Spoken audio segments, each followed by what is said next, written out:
Hello.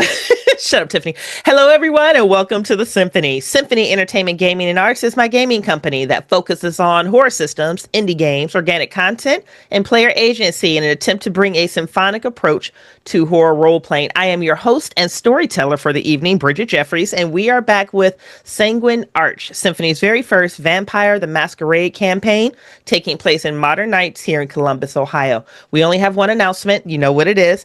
If you enjoy this content and you would like to position us to make more like it, please consider backing us on Patreon at patreon.com/Symphony Entertainment. Red lines have been discussed with the cast and crew. The X card is in place. X's can be sent via private message, as well as the yellow, red, green traffic light message. Those are our favorite safety tools. Those are standard over here at the Symphony. If a safety tool is enacted, there are no questions asked and there is no judgment passed. So, without further ado, let us unveil this cast. Cast members, please briefly introduce yourselves, tell us where people can find you, and then please tell us who you are playing tonight. And we are going to start in the same order that we released our prologue series. So let's start with Tracey. Hi, I'm Tracey. I am playing Leah, the Thin Blood, and you can find me on most social media outlets as Mythical Magpie. And I'm having a blast. So I'm just having a lot of fun. This cast is brilliant. Oh, it just walks on water. It's so good. And then next up on our prologue series, it was actually Connor next, correct? It was Doc? I believe it was. Doc, hit us, baby. It can be, yeah. It Hi, can be. It is now. It is now. I'm Doc. How's it going? You can find me on the Discords and everything. I am playing Connor Rowe, the Ventru who has been under the accounting for 30 years. Yeah. The struggle. You just love reminding me of that, don't you, Tracey? As Tracey sips her mug OT, it's so good. And Tiffany, hit us, baby. Hi, I'm Tiffany. I'm playing Ivy, the Banu Hakim, and you can find me on most social media as Color Cat Designs, where I sell my art and other things. Perfect. And as you can see, we are down our favorite Bruja right now, who I'm convinced is like the connective tissue of this coterie that you guys just formed. He's editing this episode, so it's not like we really are ever completely separated from Carl. But Carl, we love you. We hope you're enjoying your trip. And I'll try not to kill all of them before you get back. But literally no promises in the next couple episodes. Send thoughts and prayers. So we love you, Carl. We love you, Carl. Carl's the homies. I love some Carls. Okay. So, welcome back to Sanguine Arch, a modern tale of personal and political horror for Vampire the Masquerade, taking place in modern nights in Columbus, Ohio.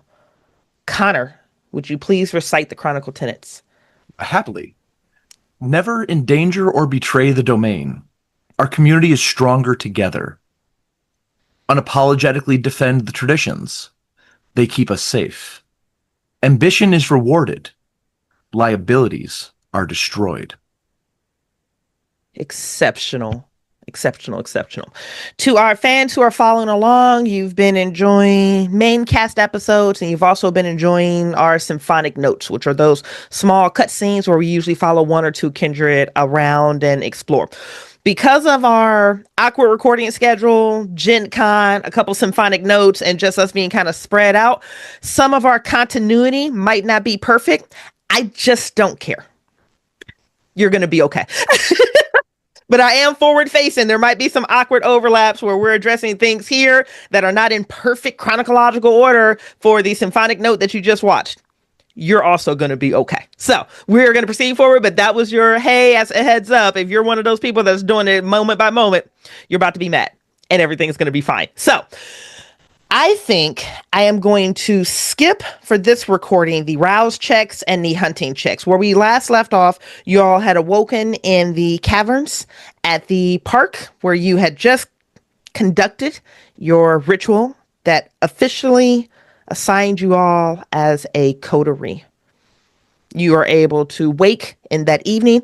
None of you see Ayan Mohammed, but there's almost something residual that you can almost feel that she was near or possibly pass by. You know, when you walk into a room and someone has just left that has a fragrance on them that you really enjoy, and they're not in the room, but you can tell that they It just slipped past somewhere in your periphery. That's kind of the sensation that you all are experiencing when you awake. And it's just one of those things that makes you feel anchored. It makes you feel grounded. It makes you feel safe. And then it just kind of dissipates, almost like her scent. It gets caught on a breeze and it's just gone.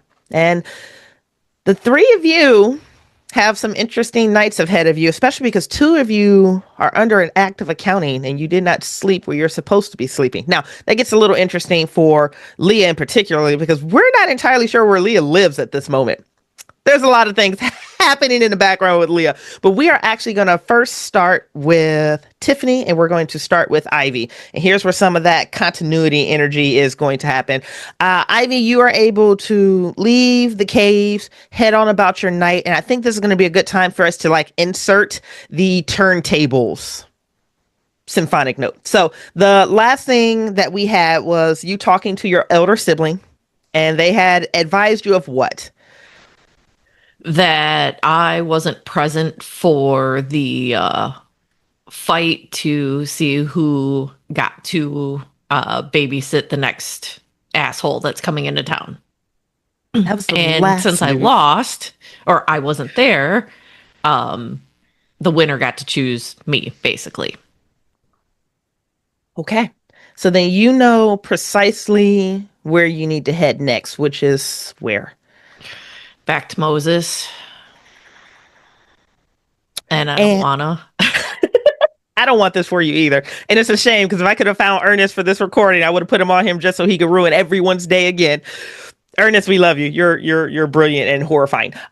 So you need to go back to Moses. You need to go back to your headquarters for your local brood of Assamites. We have been on the interior of this underground cavern complex, but where actually is it within the domain, Ivy? Is this beneath a warehouse? Is it behind or beneath or inside some of these old indigenous caves?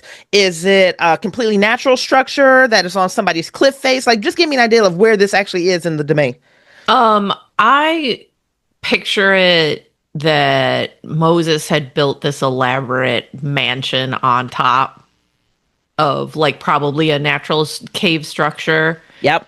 So, you would usually have to either know the secret entrance or you have to go through his house to get, or his haven to get to it. Okay. Oh, that is amazing. That's amazing. Tracey, what side of town do you think he put this mansion up on? We've explored some of Bexley. We're getting ready to explore some of Bexley. We've got some New Albany. We've got some Westerville. Where do you think this mansion is sitting? Well, I think there's a lot of possible locations that can have cliffs and hills that are kind of in like the Delaware area. The Delaware area feels good. Okay, talk us through it.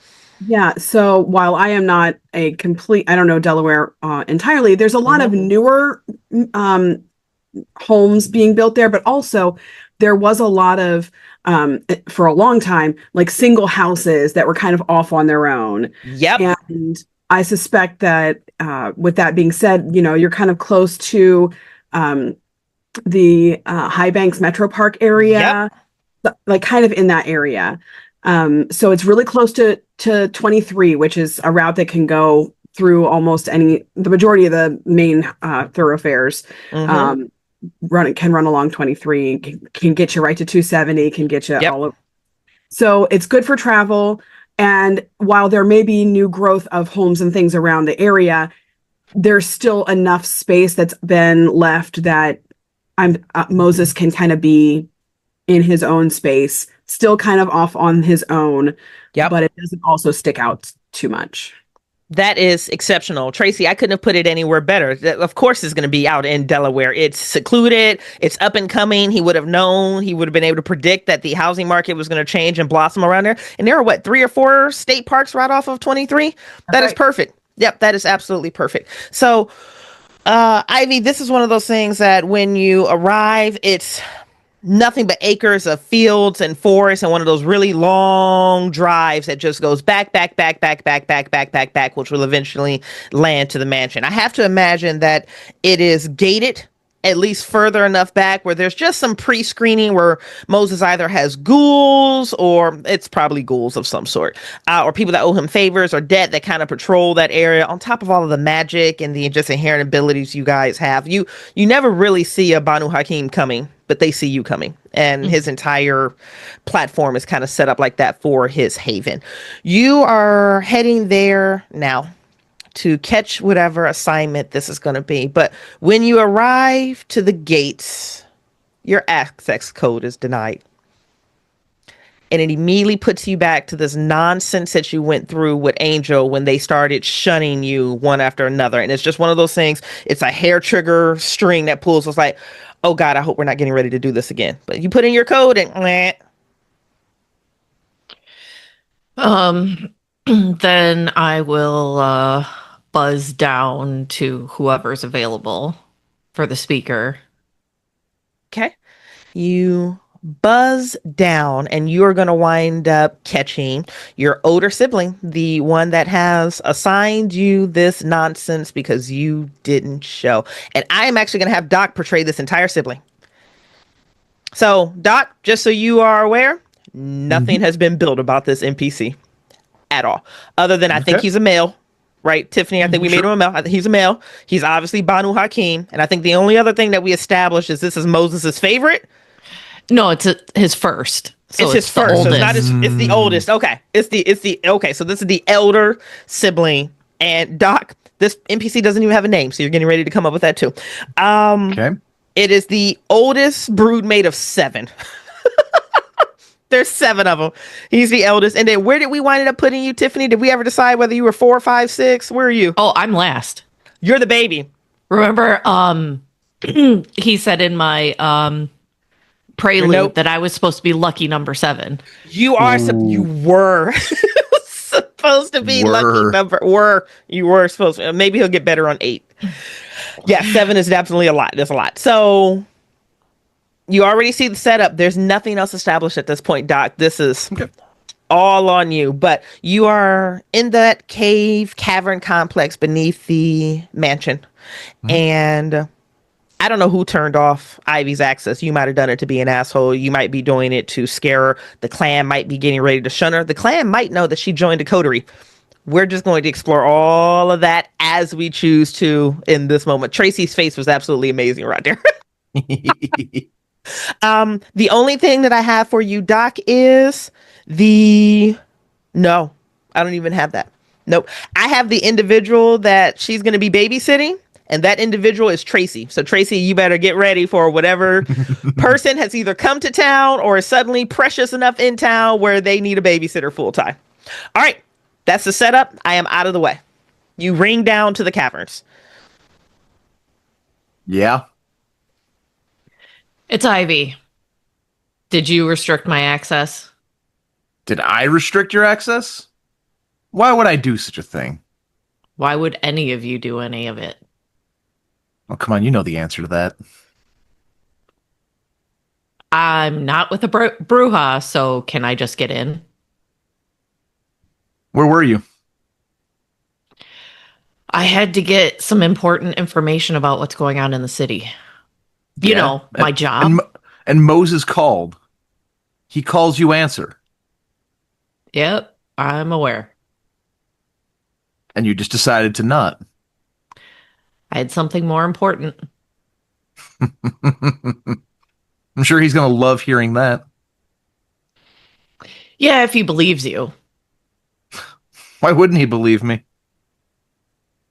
Because he knows that all of us lie and fight. Yeah, and it looks like one of us did both of those tonight. Yep.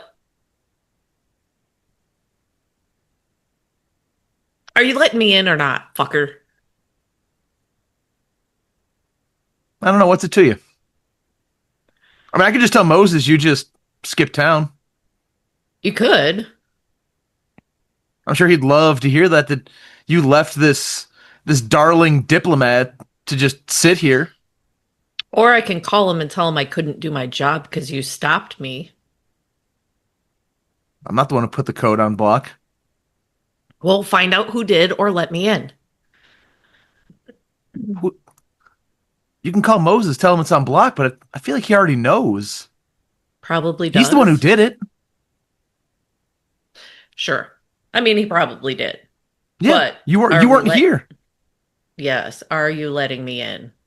We're over this. Yep. I'm a piece of shit. I wasn't here. Moses is gonna be mad. You're all mad. You're fucking me over. Yada, yada, yada, yada. I don't have time. Well, as long as you know. And I'll put in the code to let her in.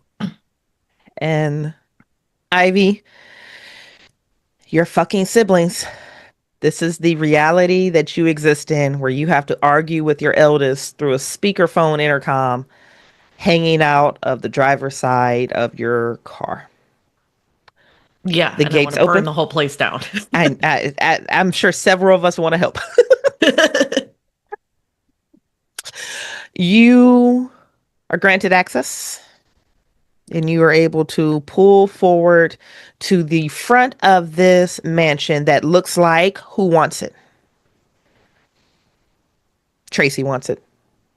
Tracey definitely wants it. Tracey wants it so bad. Look at her. I'm so happy to accommodate. Always, always. So we're talking about the description of the front of the mansion. Yep, please. So something tasteful, but the edifice at the front of the building looks very traditional, like a large estate. We're not looking at like a plantation like style, but it's several stories, probably dark wood and stone of some type. But it is absolutely well manicured.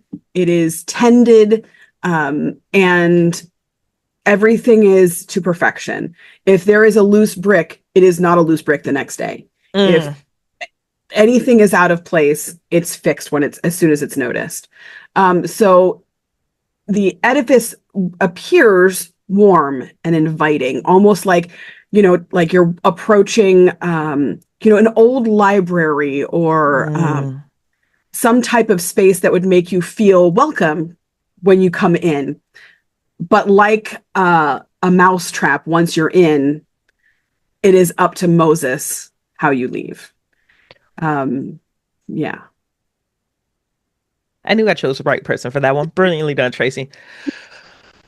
Ivy, when you arrive and you're able to park on the meticulously organized and arranged gravel that has just enough color to look like it was just randomly spread, but you know that it's not. Some of the ghouls that anger Moses are required to go out there with tweezers and reset the gravel by color and by the design of his canvas or his preference of the day. You don't see any of those out there tonight, so Moses probably has his attentions elsewhere. But as soon as you arrive, your broodmate, the eldest of this line of 7, is standing on that porch. And I'm asking you, Doc, what does this sibling look like? He has bleach blonde hair. He's tall, but not lanky for it. Wearing all black, a black leather jacket, just picking his nails with a throwing knife, and paying zero attention to Ivy approaching. Ivy, quick question. What is a rumor that you guys have heard about? What's this character's name? Joshua. Joshua. What's a rumor that these siblings like to spin about Joshua that may or may not be true? But of course, none of you have said it to his face. Or maybe you do at Thanksgiving. You guys are pretty cutthroat. One of the rumors is that the only reason he was picked first is because he was a former lover of Moses's. Ooh, a former lover. Ooh. Tracey, what is a rumor that the 6 other siblings like to spin about Joshua? First of all, that what Joshua was not able to complete in life, he's been trying to make up for in death. So, having anybody pick him first, like that was his high point, being picked first. Oof. And it was just like Ivy is supposed to be the lucky number 7. This was supposed to be his prodigy. And essentially his siblings probably think that like he peaked at Embrace. Oh, he peaked in high He school. peaked in high school. Peaked in is what high the chat school. just said. That was great. perfect Oh, symmetry. That was good. Oh, That was good, Tiffany. and that came up as you were saying that. You That were was saying it too. timing. I love the symmetry on this cast. The way that we merge into each other is brilliant. I love our storytelling collectively. We're a hive mind at this point. We are such a hive mind at this point. Okay. I will say another rumor that circulates about Joshua is that Joshua has been asking for a right of progeny, which he only has to get approval from the prince. But the way Moses manages his group, he actually has to get it from Moses first before he can even approach the prince. And for whatever reason, Moses is denying him this, and this is causing a lot of frustration. We don't know if this is true or not. Again, these are just rumors that the siblings like to spin. You all have a little collection of it.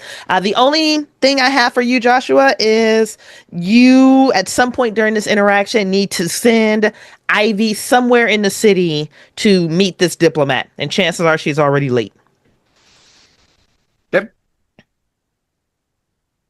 So Ivy, you arrive, you exit out onto boots onto the gravel, and you crunch your way onto the meticulous brick that melds into marble, that melds into concrete, and your brother is there, picking at his fucking fingernails with a throwing knife.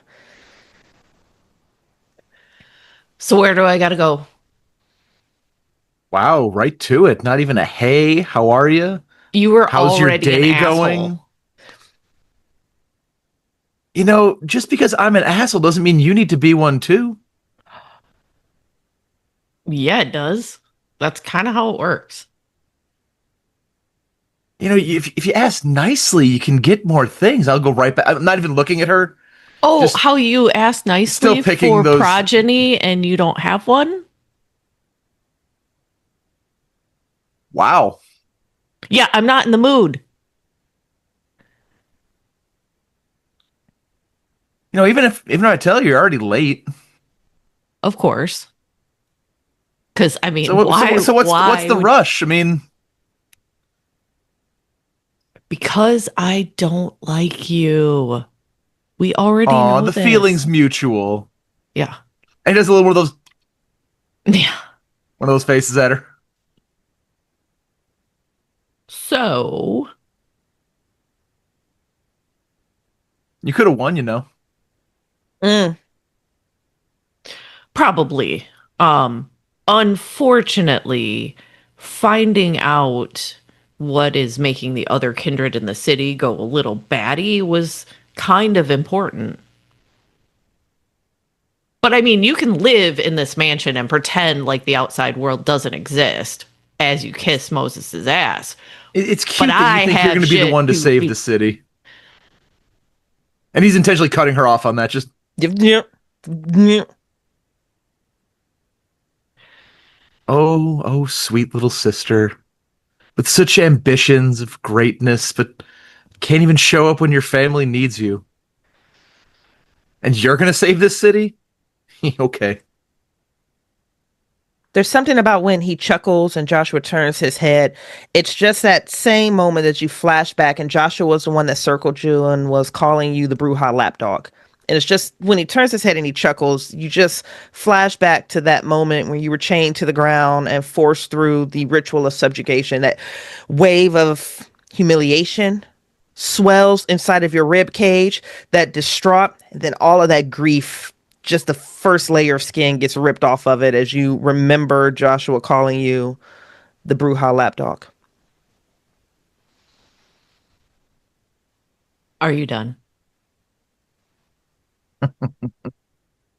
Well,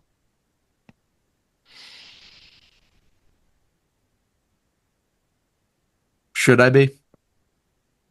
Ivy just sits down on the stairs, like basically just waiting with their back to him. Like, Oh, is the Bruja coming back for his little puppy?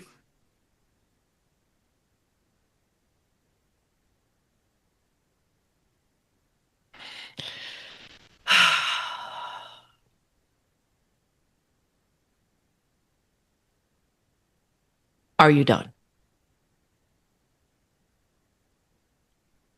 Short north. Studios over on high. You'll love the gallery they have. It's called A Tale of Two Siblings. That's so goddamn petty. Thank you. I will go do my job, and you can, I don't know, do whatever it is the fuck you do. I don't know why he even keeps you around. As I get up and just Because I can get do in the my car. job. Oh. I'll slam the door of the car. And as I leave, once I'm off the grounds, I just grab the steering wheel and scream because I'm so mad. As you're slamming the door, you, without even looking at you, Joshua just, Toodles.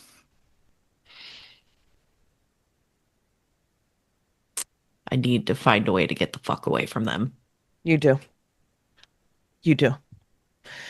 Ivy, your fingers grip the steering wheel and you scream. You scream through the anger, the rage, the grief. You scream. Alleviating pressure however you can. At least it wasn't a frenzy. Though I can only imagine that you were probably very close. Here's what gets interesting for you, Ivy. I need to do a continuity check. Leah, have you told the party about the arches on High Street? I mentioned that there were additional arches and they probably all have some kind of magic, but I don't know. Okay. So that has been mentioned to the party. Ivy, you're on your way down to the short north, and Studios on High, I'm going to assume, is on High Street. And you know that High Street is surrounded by those, how do we say we were pronouncing it? Catenary? Catenary? Whatever. Catenary, yep. These arches that are triggering the Malkavians into weeping vitae. I don't know whether you've been intentionally staying away from High Street just in case there are adverse reactions, but that's apparently where you have to go now. Okay. I guess I'll brace for the potential nasty. Maybe I can drive under them a little faster. Just go flying through High Street and just get under them fast. When you hit High Street and the first of the arches populate, there is a sense of foreboding. There's a sense of doom. There's a sense of dread. But you're almost positive you're just envisioning that yourself, that you're projecting something into these arches. And as you are approaching and you have like your chest is seizing up and you're waiting to see what happens, you pass under the first arch, the second, the third, and you're okay. Whatever this experience is, you're convinced that you just envisioned it yourself. Or you're not Malkavian. Either way, you seem okay. You are going to be entering into the Studios on High. Someone in chat just posted a link to it. And unless I can very quickly get to the front of this building and give a fun description, does anybody else want it? It's a pretty plain facade. They do have large windows in the front where you can kind of get a peek of the exhibit on the inside. Not the full exhibit all the way back, but you can see a few pieces they've decided to put out to try to lure people in. Almost like a lanternfish dangling of art that here are some simple, beautiful pieces we have and really hiding the more evocative things almost in plain sight behind a glass window. Oh, that is stunning. Ivy, the lights are on inside of this ground floor studio, surrounded and encased in brick with the teaser window that's very inviting. It's meant to lure people in. The front glass door is open despite the close sign being turned onto it. And when you enter, Tracey, who does she see? The only thing I have for you is obviously you can't be a Malkavian. You wouldn't have made it this far. Outside of that, everything else is on you. So what she sees, who she sees when she walks in, is a very diminutive woman. We're talking, if she's 5 foot, it's be surprising, but all of her is tiny. She just seems very slight. You see her from behind, and she's wearing lots of layers. She looks kind of like a Montessori art teacher, with lots of layers, and everything's kind of flowy. Her hair is down and long, and it is just incredibly silky, and it's very dark. And she has her back to Ivy as she approaches, and is kind of standing almost in the middle of two paintings, looking from one to the other. And she waits. Yeah. I'm going to be mindful that I'm not too quiet coming in, like bump the door or whatever. And then just stand behind her and wait for orders. So I just stand there as long as she stands there standing, like staring. She'll wait just a moment. And despite the fact that her back is turned to you, and despite the fact that her voice is, it's not very loud in volume, it carries. It's fascinating how two different siblings can see the world, the same world, with very different perspectives, wouldn't you say? Oh, yes. She lowers her head just a moment. And with almost like an uncomfortable delicateness, she turns to face you. And again, a fluidity of her movements. And what you see is almost childlike. Her face is kind of filled with a wonder that most vampires tend not to have.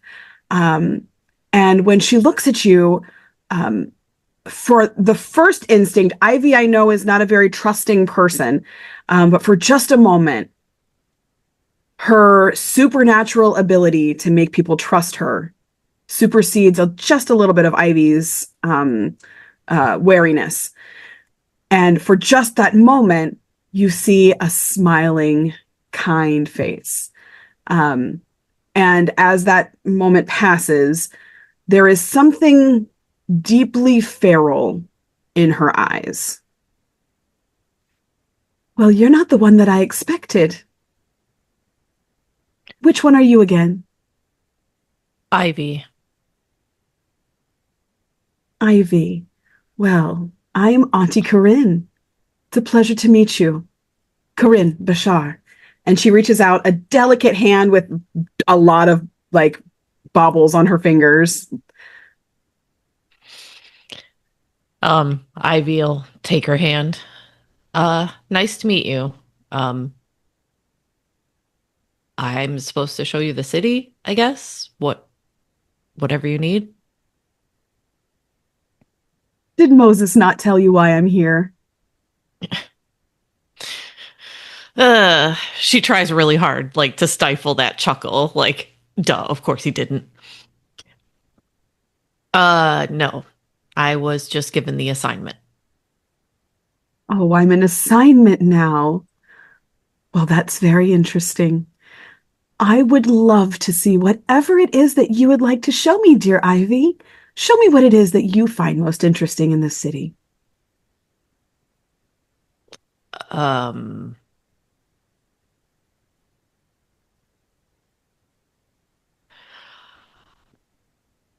I don't really know that I find much very interesting about this city. Have you been to the Arches? I've not. It sounds fascinating. Would you take me there, dear? Sure. Ivy's getting really weirded out. So is Bridgett. Literally, so is Same. I need an adult here. Literally. So it was. It's okay. I'm the adult. I've got it, guys. Nope. I hate it. It got worse. Yep. Somehow it got worse. Oh God. Okay. And she'll wait a moment to see if you'll turn your back to her.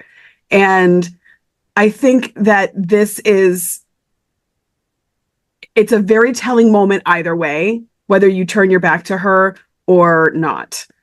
And you're not sure which one is the right one, which one is this kind of feels like something Moses might do, but in just such a nicer way. Yeah. She doesn't. She like steps to the side and like puts her arm out like, here's the door, let's go out to my car. Did she shake her hand? Yeah. Okay. Her hand it's dainty like she is, but much like let's say the Bruja power, her grip was stronger than her appearance would lead you to believe.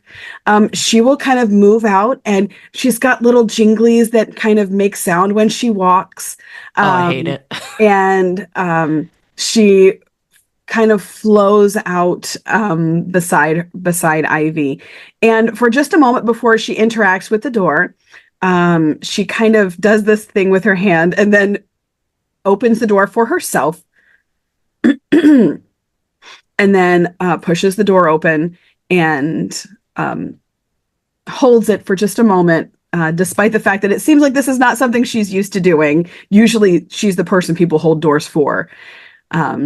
And she'll hold the door for Ivy. Come on, dear. Show me the town. Sure. She'll walk up to her car and then, open the door for her.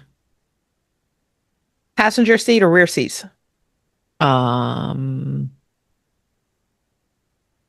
seat. And it seems like she's just watching everything. And the smile on her face never fades. But you are used to people judging every single thing you do and say. She is too. She's just smiling about it. She'll get in the car. What kind of car do you drive? It's a Nissan Altima. Great. She loves it. She'll get in the car. This is quaint. I am so thrilled that Moses spared no expense. Yeah, he didn't give me the good car. Very interesting. Please show me around. I can't wait. Yeah, she'll start driving and then pull over to the park. Didn't we say there was a park by the arches or maybe a parking lot? And if not, there is now. Okay. Yep. I can't remember. No, I love it.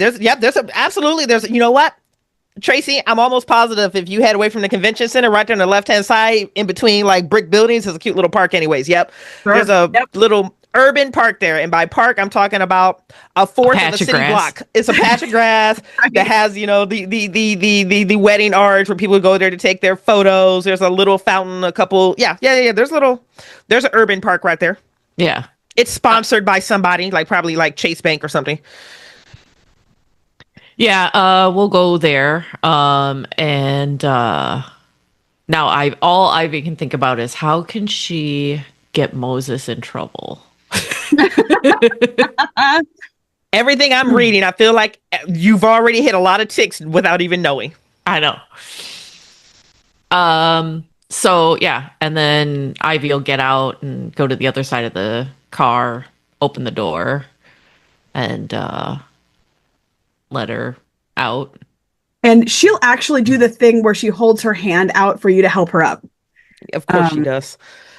And I mean, you'd think, as you're helping her out of the car, you think the majority of the weight of her is baubles and bangles. She weighs probably half of nothing.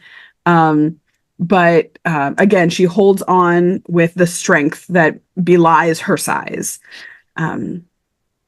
Yeah, Ivy is deadpan, trying not to roll her eyes. She's just trying to keep her shit together. Get through this moment. Get through this moment. Get through Yep. this person. So she's just gonna get out of the car and kind of look around. She seems bemused by just about everything. Oh, isn't this lovely? Oh, it's very humid here. Let me ask you this, dear. How long have you been embraced? Normally it would be rude to ask. It would be gauche, but we're family. Uh-oh. I'm going on 25 years.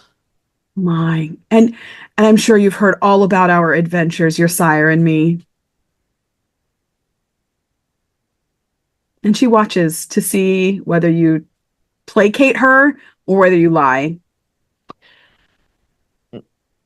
Honestly, no. He doesn't tell me much.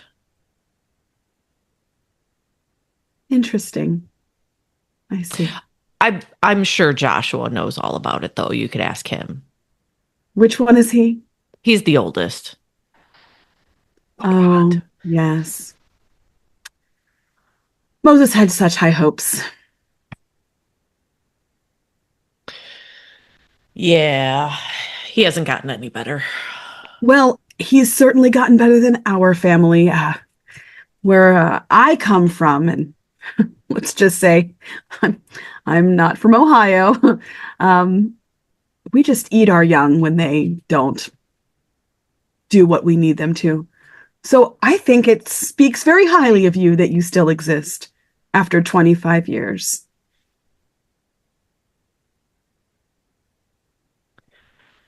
Yep, and I'm going to wind that scene down as you guys enter into the park and you go on grand adventures with whoever this woman is.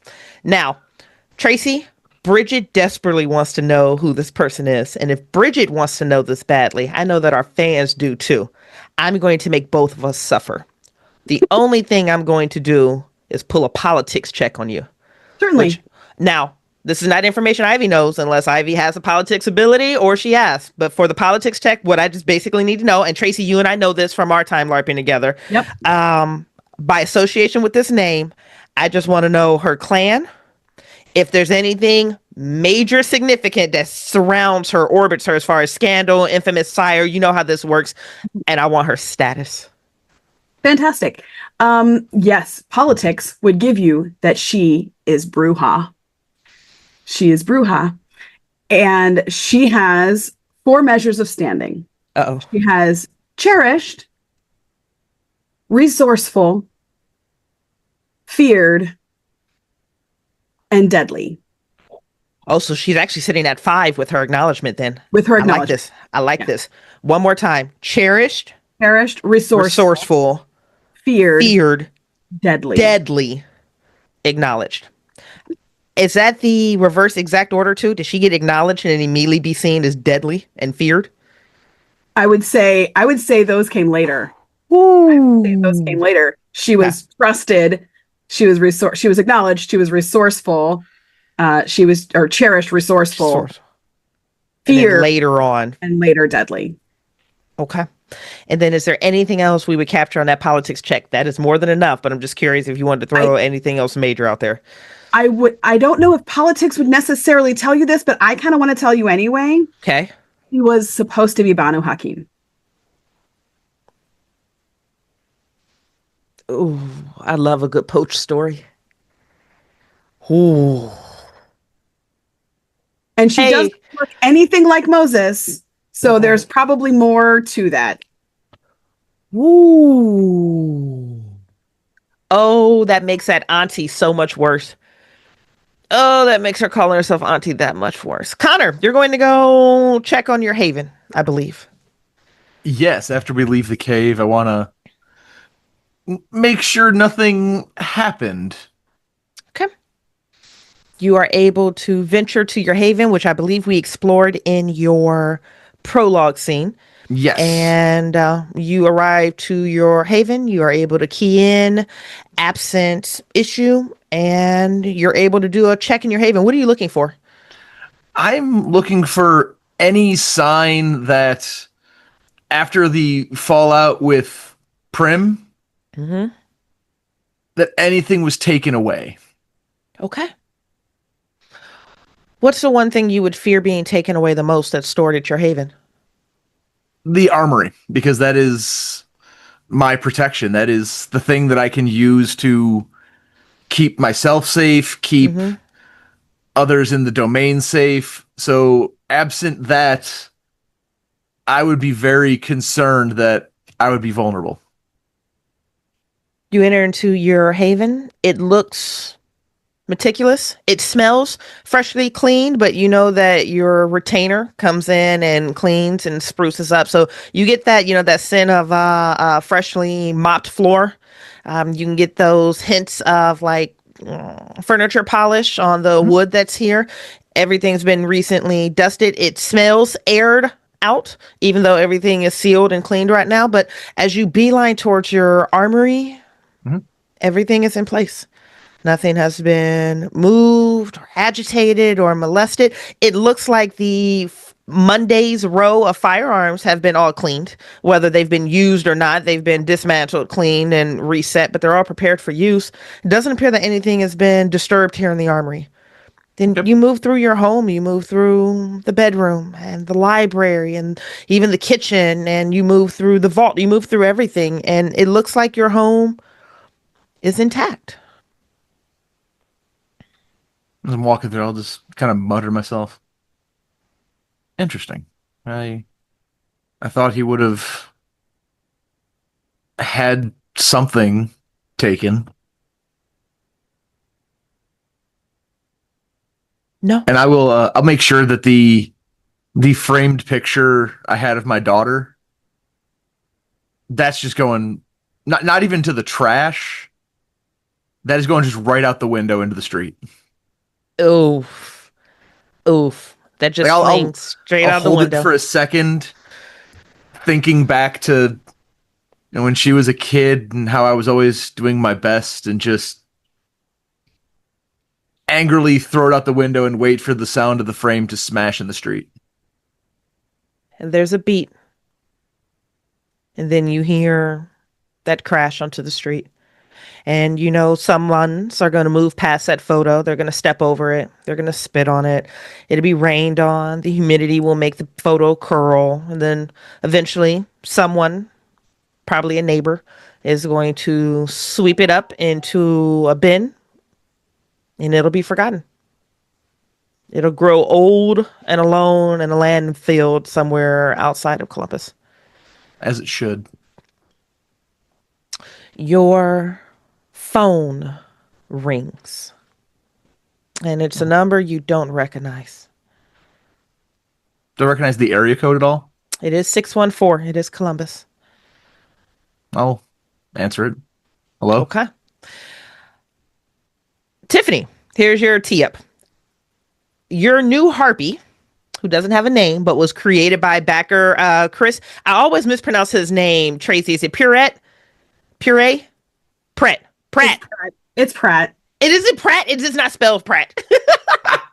There's I's and E's and R's in it. It's actually Pratt. It's Chris Pratt. I've known this man for 20 years, and I'm pretty sure it's Pratt. It's Pratt. Chris, just we love you. different. We're going with Pratt. We're going with Pratt. Here is the definition of the harpy that was designed by Chris Pratt, Tiffany, that you are going to be embodying and playing for us tonight. She is Ventru, and her entire hookup is nothing but etiquette, etiquette, etiquette, etiquette, etiquette. This is a woman that if we thought Nia Glass was, monitoring etiquette, this woman is like, her whole fixation is this. She will charge boons if you turn your back to somebody that has a higher status. She will slap you with a negative status or remove status if you speak out of turn, if you don't ask permission to speak out of a turn. This is hyper meticulous. Everything is about etiquette. When a prince walks into the room, you stand and you avert your eyes. I don't care what your status is. A prince has walked into the room. When I say this is hyper etiquette, business, go, go, go, go, go. It is insane. This was completely designed by Chris. And just give me one brief moment. I am going to hop into our conversation and just make sure I didn't miss anything else that he specifically said about this damn Ventru. Because I think it's a colorful, delicious character. As Okay. you're looking that up, can I add one more note as the phone rings? Yeah. going through my mind as I see that nothing has changed about the Haven. Mm-hmm. What's also notably absent is that Prim didn't think to look for me. Ooh. He didn't think to look for you. Tiffanie, as designed by our backer, Harpy, Ventru, uber traditionalist, extremely conservative view of the traditions. No one's head may be higher than the prince in any given room.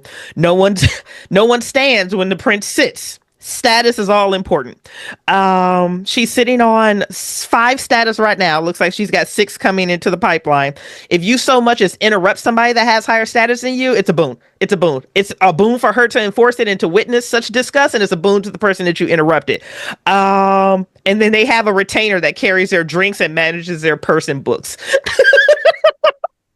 Wow, they are Ventru to the core. The notebooks and the purse are worth their weight in gold for prestation if anyone could get their hands on it.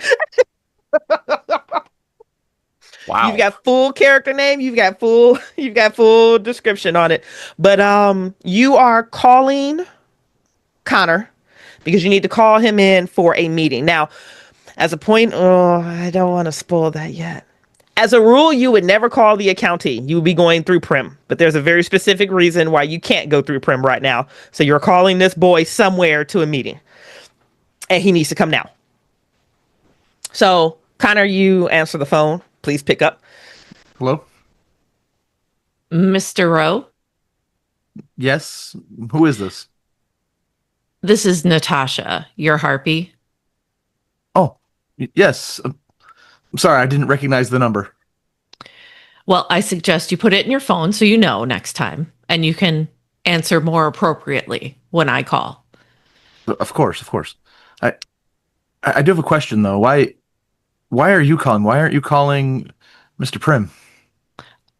He is currently busy, but I called to inform you that you are needed at a meeting now. Oh, well, okay. And immediately like start walking and talking out the front door, go into the car, trying to like connect Bluetooth to keep talking. Mm-hmm. I'm on my way. I will send you the location.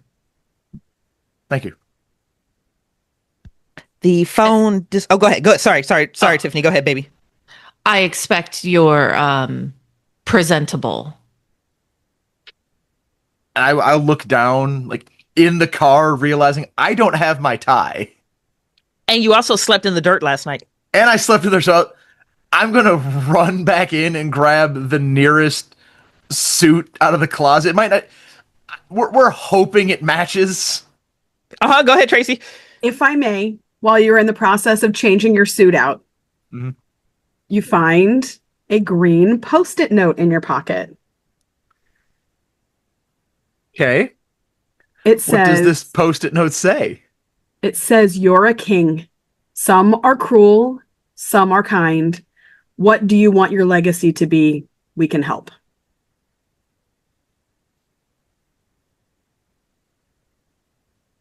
That is definitely going to give me pause seeing that. Like I'm grabbing a tie and that falls out of a pocket, and just kind of stop and has she sent the location over for where to meet? Yeah. Yeah. Okay. There'll be a beat of just looking at that note. And the biggest question I have here is, do I recognize the handwriting? Because I don't think I've seen anybody's handwriting from the coterie. If it ain't Prim's handwriting, I probably don't, but...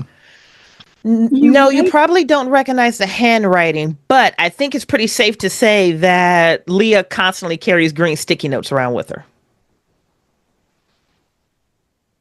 So I'm going to like, change into a fresh suit, real quickly try to tame the hair, because there's one thing I've learned in growing mine out. If you just let it go, it goes crazy in the morning. Mm-hmm. I'm learning things as both me and my character in real life here.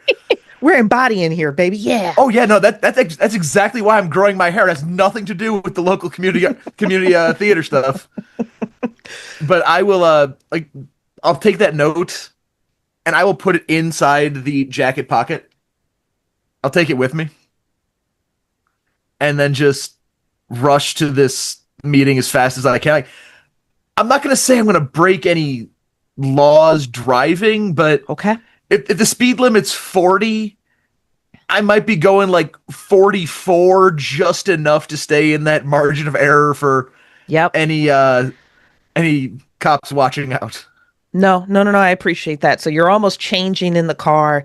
You're moving quickly. You've got the location. The location is actually in Easton Town Center, which isn't terribly far from you. This is a metropolis of food and dining and shops, everything from your boutique shops all the way to your standard mall with the embedded movie theaters and things of that nature. It's a big sprawling area that just almost feels like it's growing every single year and reaching and carving out more space and more land. It's very consumptuous in the way that it's growing and taking over kind of like the mercantile area of Columbus. But it's a very popular hub. But, at 2:30, 3 o'clock in the morning, it's pretty much vacant right now. And you are being sent to a sushi bar that is right off of Market Way. It's between a Chase Bank and a Hallmark and a Starbucks and well, they don't have Payless shoe stores anymore, but some other like budget shoe stores, and in an up and coming area that's probably going to be a salt float tank type of situation that they're building right now. But you're heading over to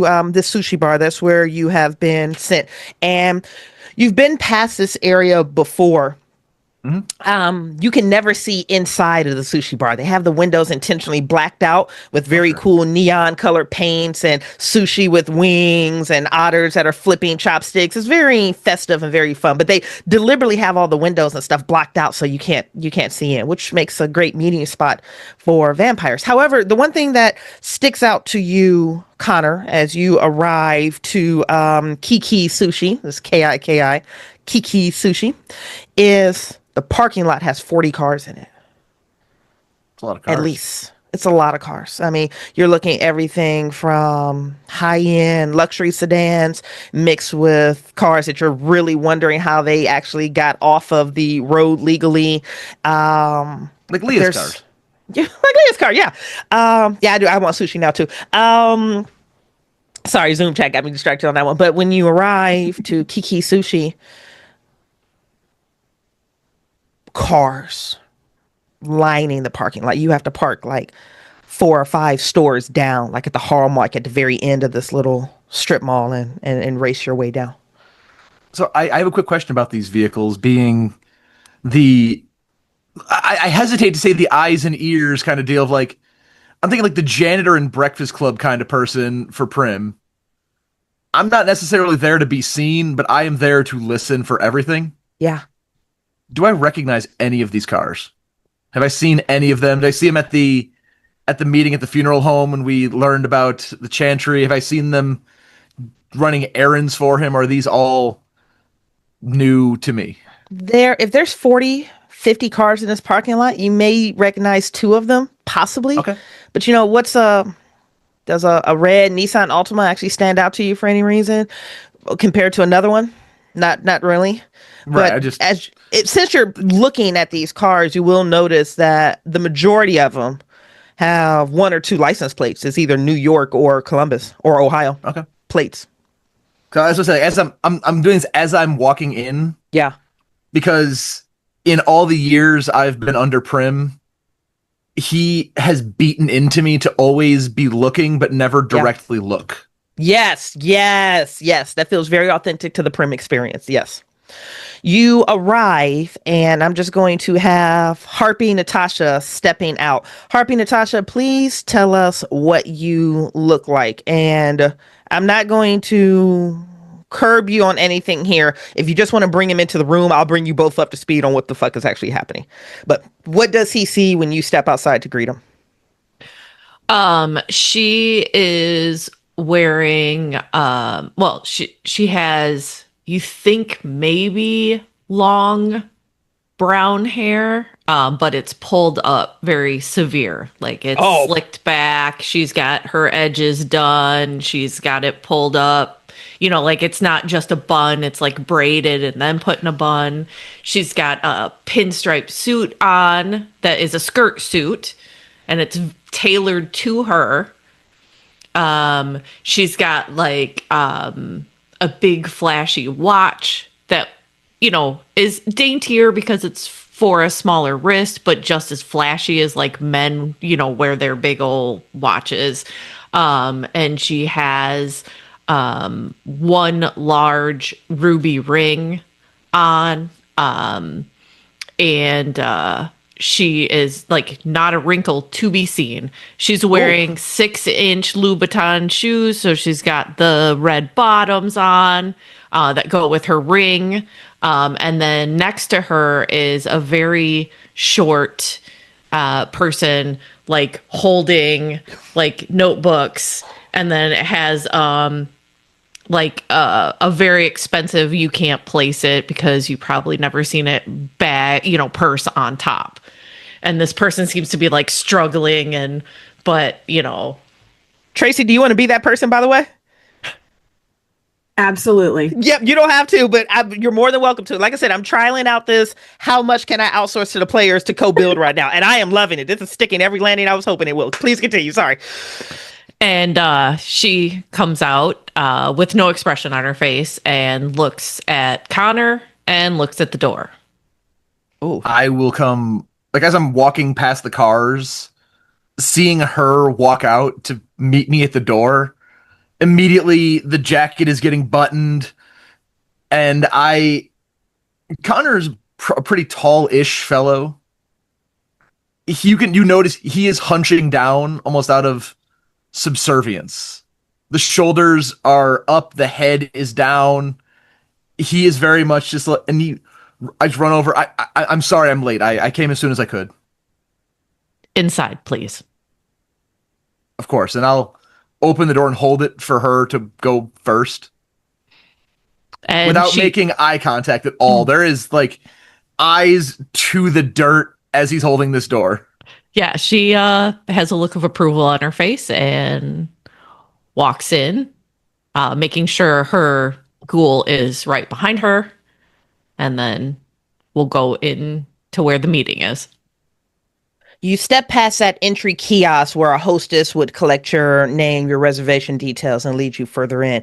This is a 2-story sushi bar. So on the right-hand side, you have the glass aisle where the chefs would typically be behind, preparing the sushi within plain view. You have fun little lime green with bright cast iron chairs that are scattered all around. And then again, this is a dual level sushi bar. There are 2 flights of glass stairs where the lime green handrail and the stairs that have the hole in them lead you up to a bamboo floor upstairs where there are also additional tables and speakers and things. And it's very fun. It's very upbeat. Connor, you walk in and there are 60, 70 people scattered all over this sushi bar. Several people are sitting together at tables. Some are hanging off of the stair rails going up. Some are hanging over the handrails looking over. There are people sitting on the cashier's counters or the serving counters. It looks like several of them at least have some type of beverage in front of them. Not many, but several of them are just drinking from like the fountain dispenser. So there's like, pop that you can see or water. One table in the back who's all wearing suits. They look stressed to pieces. They at least have a couple bottles of sake out, and it looks like the one gentleman with a shaky hand is pouring the remaining of that second bottle out to everyone. And here's what we are looking at. Tiffanie, this is me talking to you out of character, which will spoil a lot of this in character, but this is going to be yours to deliver and kind of work through on this scene. And Tracey, you have multiple options here. You are more than welcome to continue portraying this ghoul. You can also hop in and portray anybody you want in this room. You can do whole groups. You can do tables. You can do individuals. It doesn't matter. It's all atmospheric. Put us almost in the mind of that very first scene we did when you found out that Vienna had fallen. This is very group collaborative on this one. Doc, you should be scared. Tiffanie, this is you and I talking right now. And I'm going to very briefly, just to make sure I have this correct, jump over to the conversation I've had with Ryan Dickerson.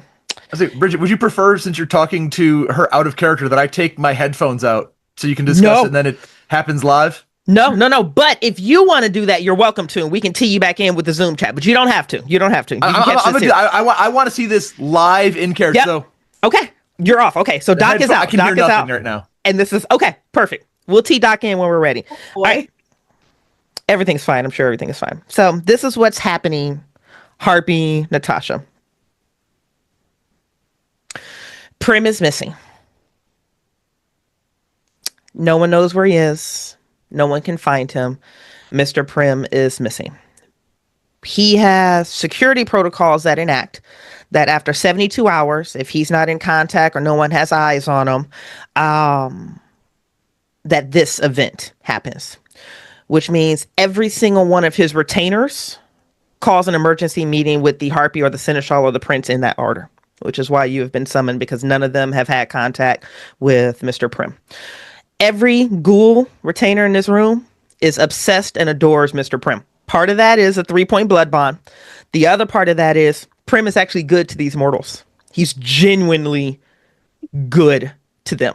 He supports them. He supports their visions. He supports who they want to be, who they should be, who they could be. He's exceptionally good to his flock of people that he has brought into his employ. So Tracey, Except for Connor.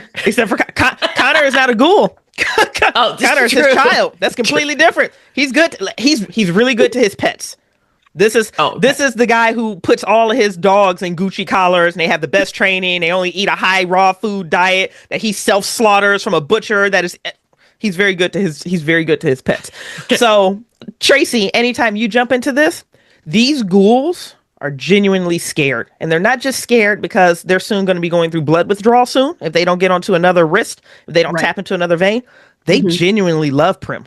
Genuinely love this man. They're also 3 points blood bonded. So, but you know that when you have a blood bond, if you're torturous or you're cruel or you're malicious, it puts a lot of strain on that bond. It doesn't change how much you feel, but it does. Those dynamics are not there. These people are phenomenal. He has children in this room right now. Kids, like actual kids, like 7, 8, 9. He didn't stop there. He had a good time. He bonded kids. So feel free to have fun with them. But the kids love him too. He's just been forcing the blood. So back to you, Tiffany. Here's what we're looking at. The 72-hour mark has hit. Prim is gone, and no one can find him. These are the emergency protocols that enact where the next individual in line for him locally is now taking over all of these ghouls, which means these are now Connor's responsibility. This is a fleet of humans that he has to keep fed and managed on his own power.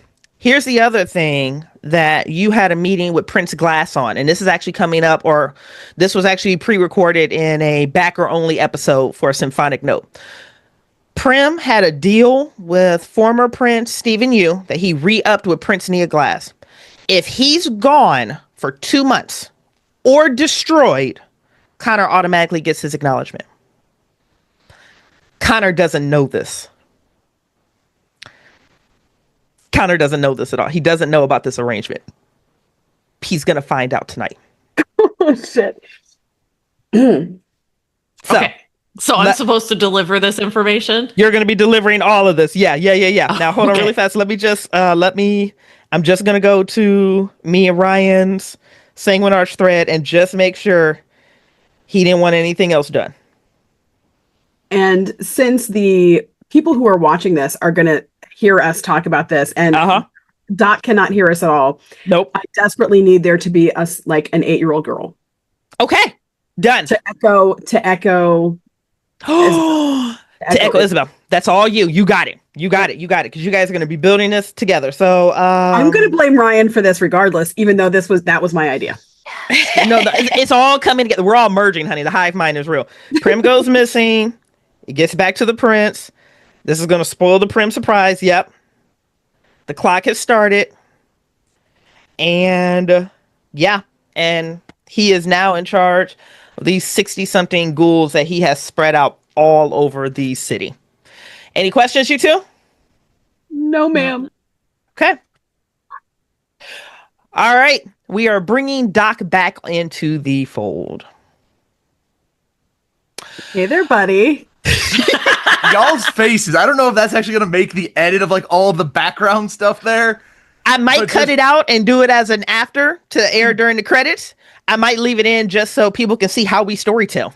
I feel like you should also like screenshot the Zoom chat of like they're gonna love it. Because I messaged Tracy and said, your face is loud even on mute. Even on mute. Yes, honey. Sorry. Yes. Don't play poker with me. I mean, I guess do if you want money. I will play poker with you.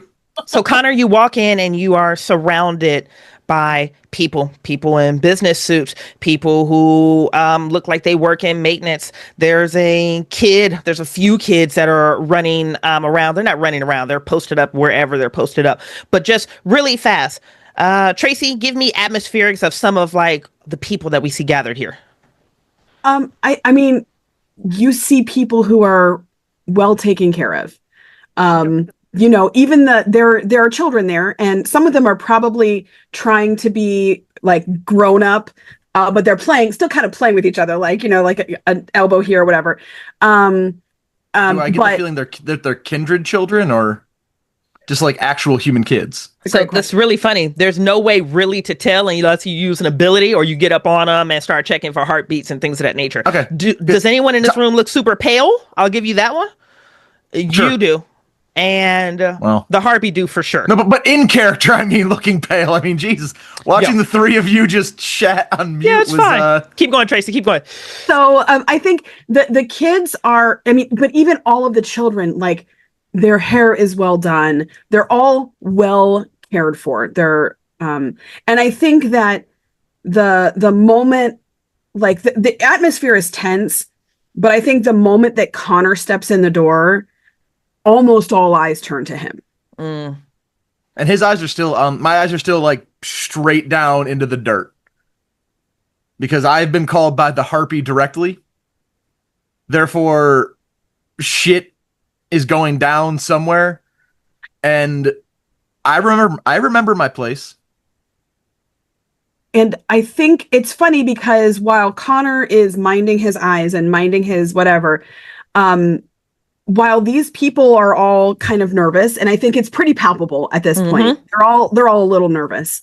You don't see, if even kind of in your periphery, the subjugation in them that you feel. You don't see any of them. They're not really lowering their eyes. They're not cowering.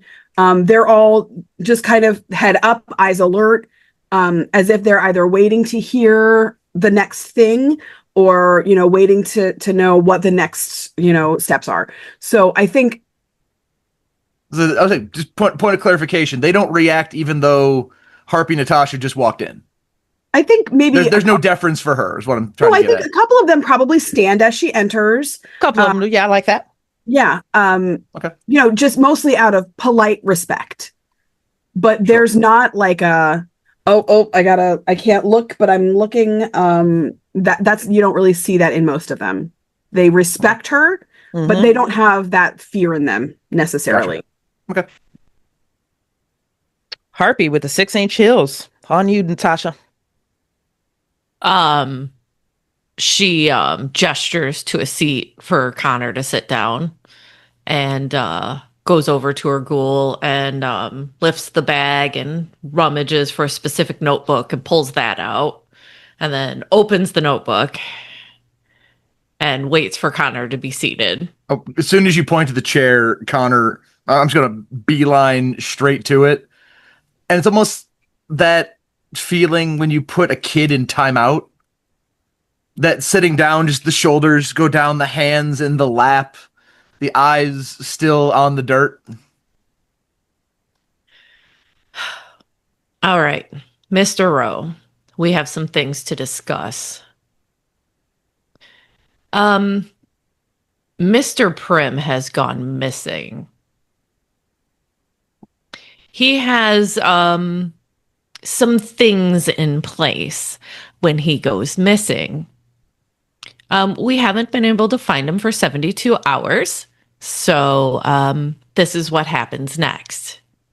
And I was like, as you're saying this, my face is trying not to react out of deference, but you almost see a hint of concern. Like the abusee is worried about the abuser. And when she drops that 72 hours, there's a collective sob at one table that has two or three older women at it. Looks like they could be sitting at anybody's bingo hall right now. Well put together, well organized. But that 72 hours, there's just a. And one of the other women grabs onto the other one and strokes her hair. And a woman that still is wearing her big hat, her big Sunday best church hat, pulls out a handkerchief and just covers her face, and her hand is trembling. So, And I'm sitting there just face down. I'm trying not to emote because I don't know if I know all of the etiquette levels for Harpy Natasha. However, No, you're about to learn them. Connor- It'll be fine. Connor in character knows he is beneath the boots of the lowest person here. So I'm still behaving very much like as if Mr. Prim walked me in himself and sat me down. And I think that moment, there is one of the children, a little girl, she's 8 or so, give or take, comes up with a glass. It has juice in it. And she goes to take his hand and she said, it's okay. We miss him too. It's going to be okay. We'll find him. And then she hands him the glass of juice and then scurries off to be with her other friends. And with that glass of juice, and I hate how many people in the world know exactly how I'm going to describe this. I know there is a glass in my hand. I am not acknowledging there is a glass in my hand. The mind processes, yes, there is something there. But the brain is completely elsewhere to a degree that it's almost like grief is a word that comes to mind, but also just this concern of, I mean, 72 hours to be gone is a long time for him without any indication of what needs to be done here. Like I have not been given marching orders from him. Oh, that's And okay. He gave them to Natasha. You're about to hear him I'm now. sure he did. But the way that I'm holding the glass, I hate to use this analogy because I know it's a pain point for some people. Like I was just told that a very close relative passed away, and then somebody goes, "Here's some juice." That's the look on Connor's face right now, is just processing absolutely nothing, but still also like holding that glass gingerly in my hand. so, after 72 hours, all of his pets are yours as she gestures to the room. You must care for and take care of them as he did. If we cannot find Mr. Prim within 2 months, you will be acknowledged. But you must still take care of everything of his. And I'm trying not to speak. I'm just, what? Did I stutter? Oof, that sounds like a boon. No, I'm sorry. It's strange that he's gone. I just spoke to him the other day. Was He that didn't more than mention he was- 72 hours ago? Yes, but he didn't mention he was going anywhere, and he never leaves town except in the case of an emergency like that.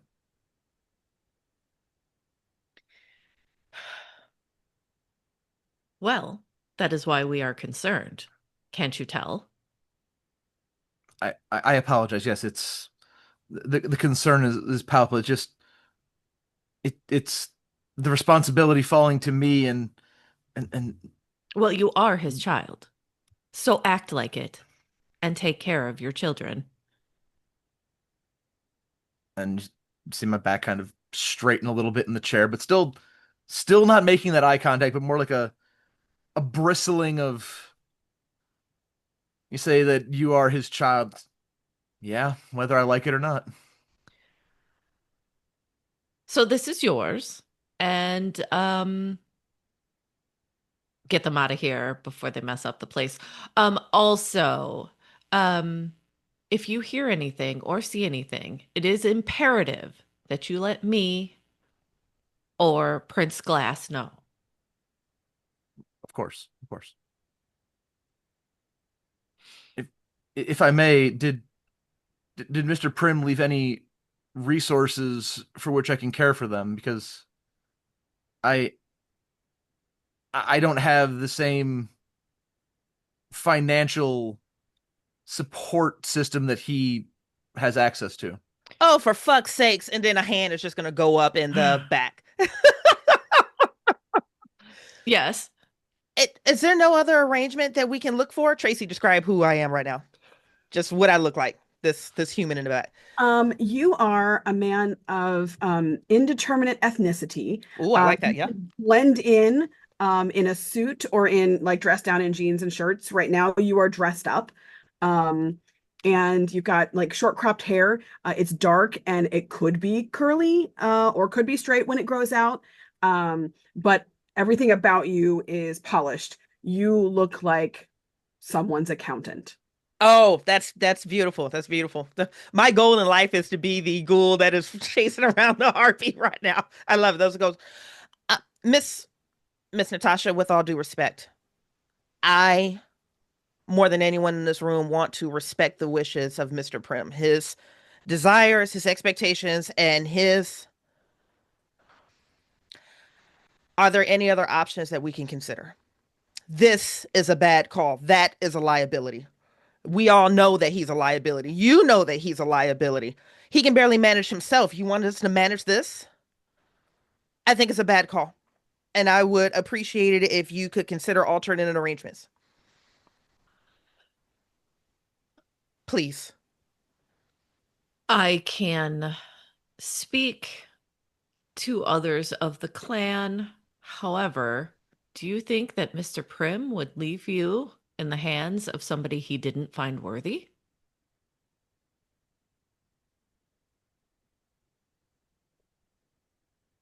He wants to find the words to argue with you, but arguing with you in this moment is arguing with a 3-point bond. And he can't. And he just slips directly back into his seat.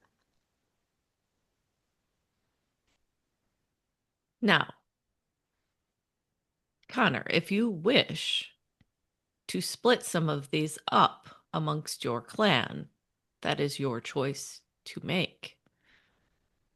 However, we have specific details on what Prim wanted to happen if he went missing. Also, they are yours to do with as you wish. They're just pets. And I would hope that Mr. Prim also gave you access to something of his in his office. Otherwise, it sounds like not my concern. Unless you are going to be a liability to the masquerade. Mm. Of course not. No, I would never. I uphold the traditions and have upheld them and will continue to do so. Very good. And I will leave you and report directly to Prince Glass. Make sure all of this is cleaned up when you leave. Of course, thank you. And I'll bow. And she just silently turns her back and walks out of the room. With her ghoul Leaving- like dee dee dee dee dee dee behind her. Hey, Ghoul, quick Leave it. question. How many booms did Connor rake up in fuck ups for etiquette, do you think? You asking me? Uh-huh. Oh, don't give that to Tracy. Don't give Well, that to Tracy. a couple Ghoul would be trivials. writing them down. Right. I counted 3 instances of either speaking over or Yep. not like he interrupted. Yep. And then I think there was something I can't remember. There was a third. I didn't write them all down, but there were at least 3. I like now, those. to be fair, he is not yet acknowledged. No. So Those debts technically go to Mr. Prim. So, what are you thinking? 2 trivials and a minor? 3 trivials? I suspect I think two trivials and a minor because he did interrupt. He did interrupt. The disrespect. You could cut his tongue out for that, technically. Can't take Okay. away status if he doesn't have any, though. I know, right? Ugh. Can't pour from an empty Ouch, cup. Tiff.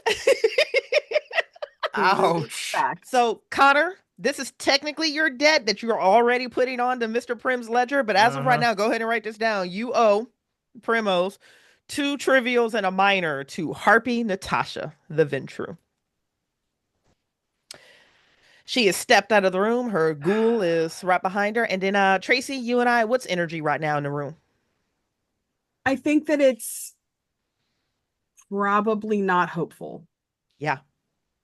To see him walk into the room. Now, showing deference to someone that has more status is one thing. Mm-hmm.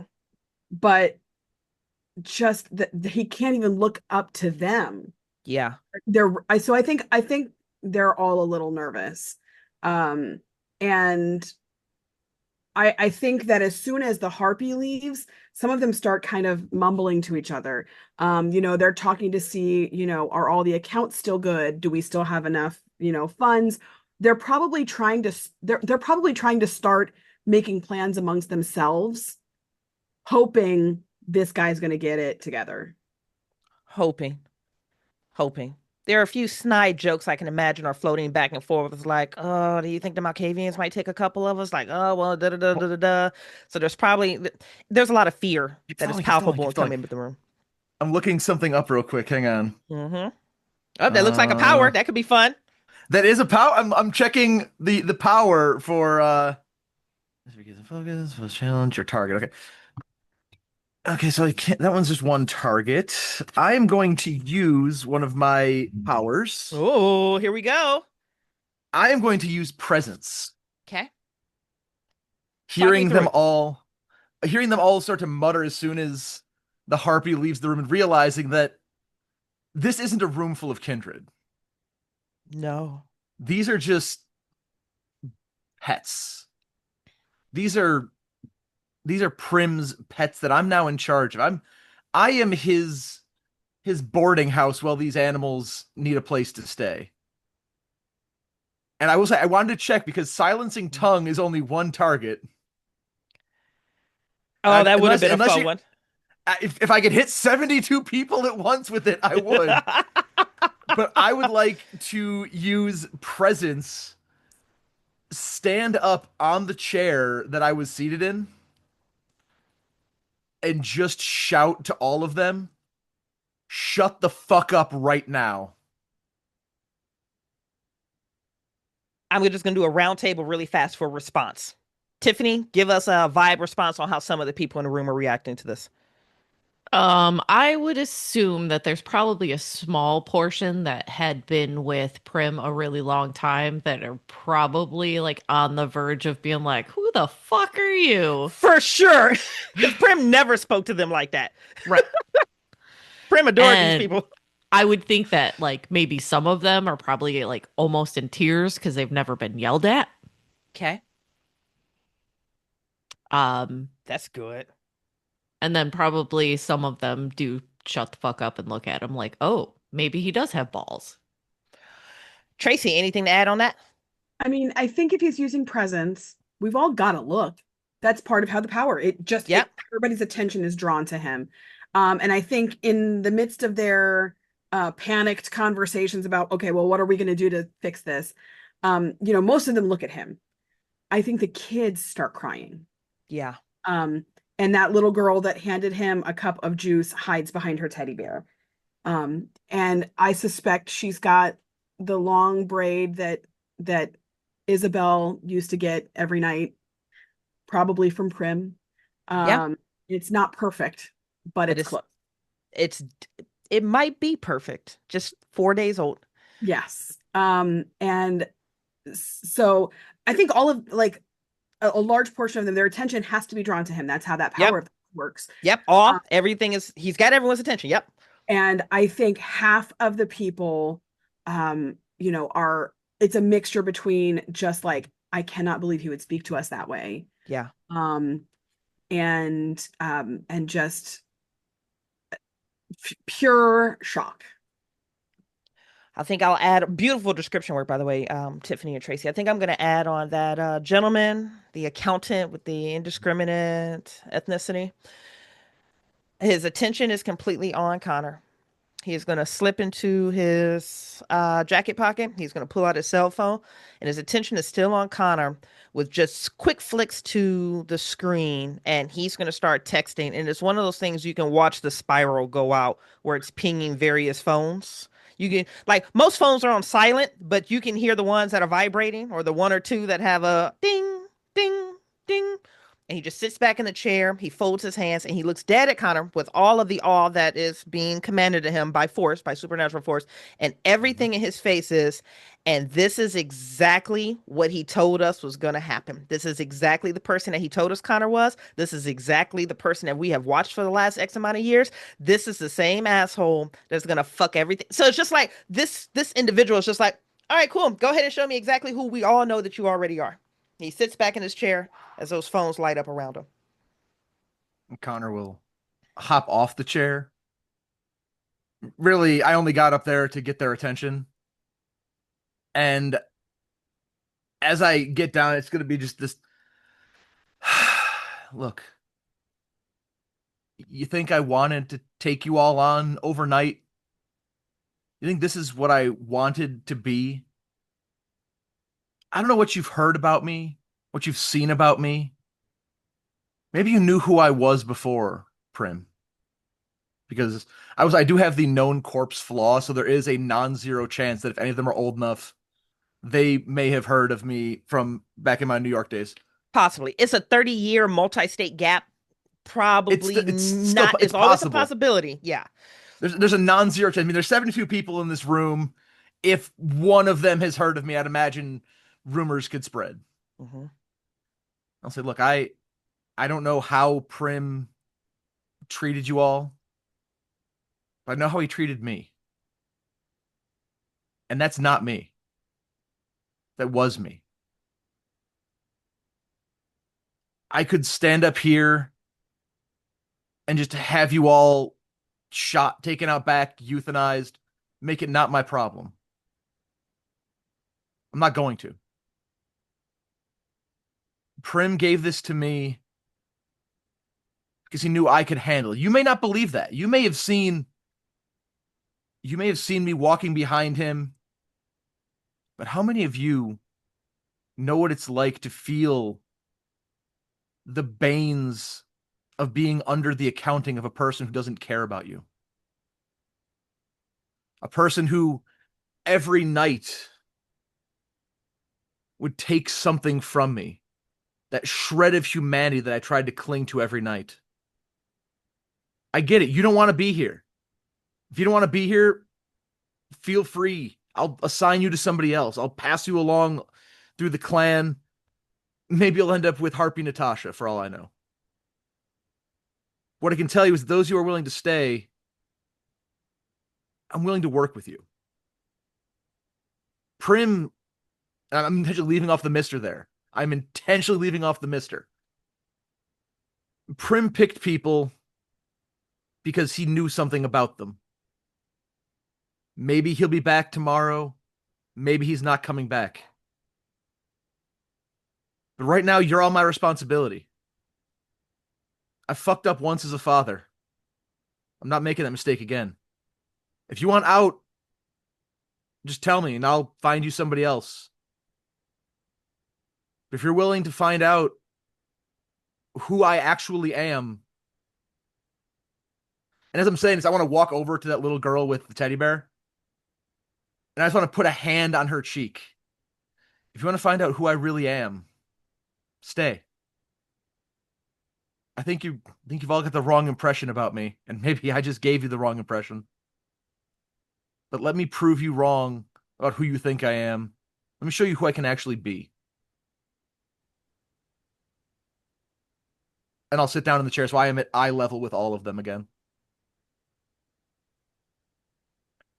There's a black woman that is wearing jeans, motor boots, a leather jacket. She has half of her head shaved on one side, and the rest is just a flow of curls. and she's one of the ones that's hoisted up, sitting on top of another guy that's almost matching her Mhm. on the bar. And she goes, "Hey, listen, so what are we doing about feeding then?" He had a schedule. It's a lot of us. And I don't know exactly how you guys work, but like, do you even have enough blood to keep all of us on? We'll make it work. If you have a schedule, give it to me and I'll make it work. If Prim can do it, so can I. Really fast. There's one thing that I forgot, and I think it would just be really funny if fucking Natasha came back in. He still has to be under the accounting of somebody. It falls to his daughter broodmate, whose name is Isabel Prim. So if you would like to, if you want to just march right back in, it's like, oh, by the way, you're still under the accounting. Somebody has to be responsible for you. It's Isabel Prim, which is his biological daughter, which is also his broodmate. That's something that would have been unlocked for you as the harpy as soon as Prim went missing. That's me. That's me. Okay. Yeah, Oh, then she you haven't would heard that just note, Tracy.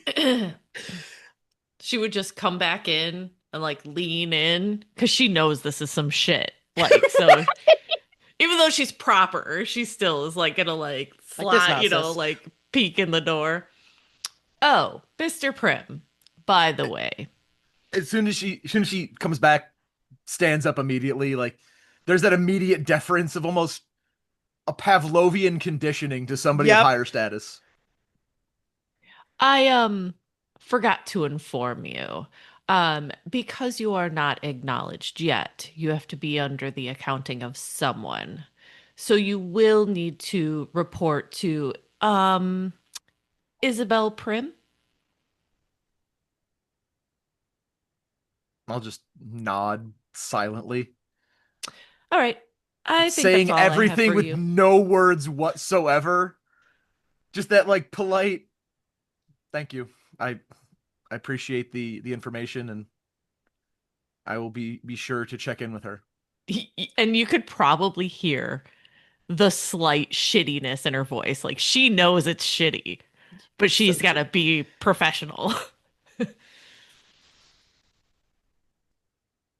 As Yep. soon as that door closes, see that fist just tightening so hard that if Connor could bleed, his fingernails would be ripping his hand to shreds.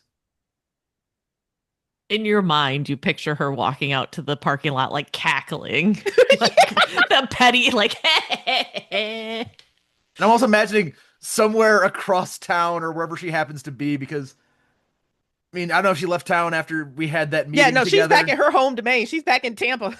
Oh, I'm sure she got a phone fuck. call from the Harpy as soon as all this shit got enacted, which in my head, I don't care what no one says. Isabella Prim and Natasha are homies.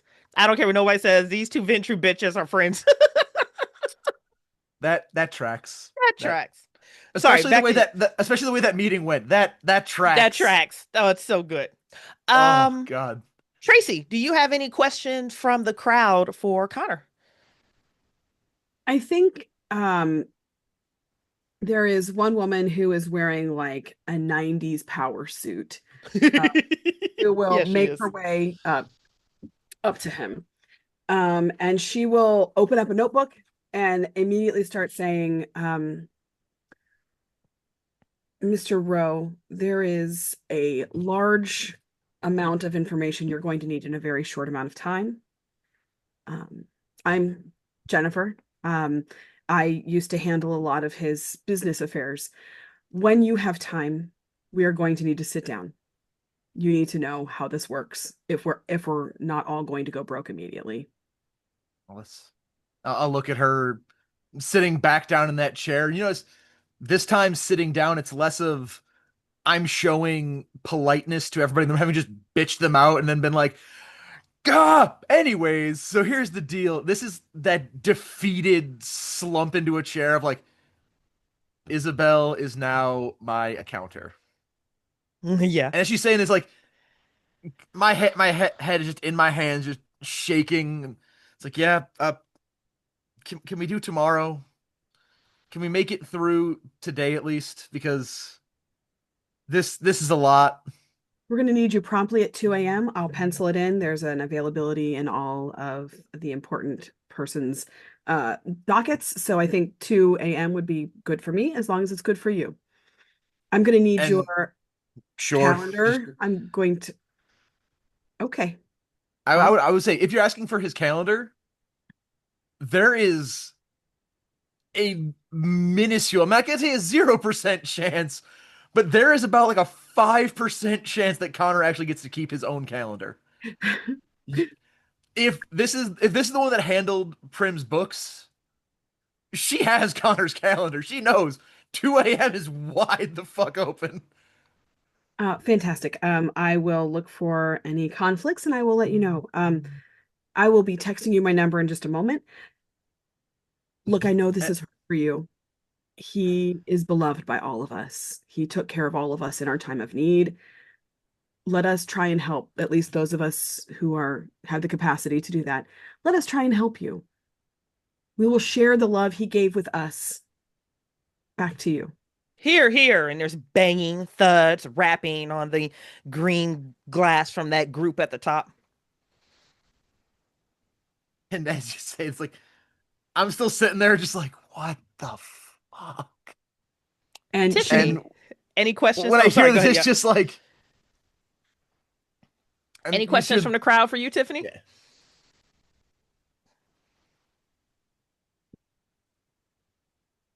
I don't think so. I think we're because I think the people that are silent for a reason. For a reason. Yeah. Yeah. There's a lot of people on their phones right now. That's very obvious. Yeah. And I'll, after getting all of this and like realizing that people are, we'll share the love. The ones that are clearly going to stay with Connor are going to stay. And I'll just straighten up. I'll fix the suit. I'll even button it again. Like I'm getting like recomposed because etiquette wise, standing with an unbuttoned suit is unbecoming of a venture. Let's be honest. And I'll say, if you want to leave, speak now.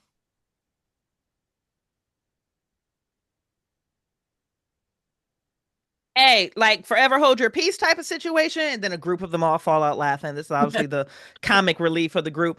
Or like, can we decide tomorrow? Give me a chance to prove to you that I can do this. But I know some of you, even if I do everything perfect, will never respect me the way you respected him. And I understand that. And if that's the case, you're free to go. But if you're willing to give me a chance, I'm willing to do my best. Hey, so does that mean so we can't choose later, is what you're saying? Yeah? Nah? Yeah. Okay. Yeah. All right, cool. You won't see like the faintest smile. Yeah, you can choose later. That's what I need to know. Thanks. Good looking out. All right, cool. Just saying, rent's due on July 1st. I just hope my shit is still paid. All right, is there anything else or can I go? You're free to go. I'll get the schedule and everything from Jennifer tomorrow. And I want you all to know that I hope we find him. I hope he's okay. And I'll massage, almost instinctively massage my hand where he would have broken it.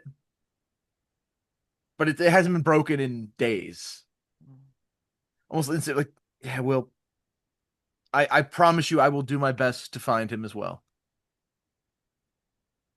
And I think that is a perfect place to call out episode 6.